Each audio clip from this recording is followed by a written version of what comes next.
تاني حاجة هنتكلم عليها الابديت ستيتمنت او الابديت كوماند. الابديت كوماند ده الكوماند اللي بستخدمه عشان اعدل بيانات موجودة عندي في الداتابيز. فهاجي مثلا هنا هو طالب مني ان انا ابديت السالري بتاع موظف معين ومديني الاس اس ان بتاعه اللي هو الرقم ده، هو عايز يعدل له السالري بتاعه انه يكون 1200. فهاجي هنا اقول ابديت واكتب اسم التيبل بتاعي set، وبحط الكولوم اللي انا عايزه اعدل القيمه بتاعته، واخر حاجه بحطه في الوير الكونديشن اللي انا هعدل بيست عليه. لو انا جيت لحد هنا وقفت من غير ما احط كونديشن، ده معناه ان انا عايزه اعدل الكولوم بتاع السالري كله لكل الموظفين بالقيمه دي. لكن لو انا جيت هنا حطيت له كونديشن معين، يبقى انا بسبيسيفاي ريكورد معين عايزه اعدل فيه القيمه دي.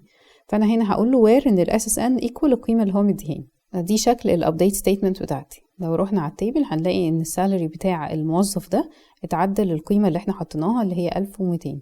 انا ممكن كمان اعمل ابديت ل2 كولومز في نفس الستيتمنت. هاجي مثلا اقول ان انا عايزه ابديت الداتا بتاعت موظف اللي هو مديني الاس اس ان بتاعه ده، ان انا محتاجه اعدل السالري ورقم الاداره اللي هو فيها، هو اتنقل في اداره تانية والمرتب بتاعه اتعدل. فهاجي اكتب الابديت ستيتمنت بتاعتي بالشكل ده.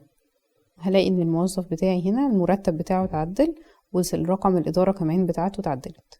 كده احنا قلنا الابديت ستيتمنت، ودي اللي بعدل فيها قيم جوه كولوم. فالابديت بالنسبه لي بتشتغل على الكولوم ليفل.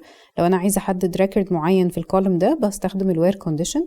الانسيرت زي ما كنا بنتكلم بتانسيرت ريكورد على بعضه، فبتشتغل على الريكورد ليفل.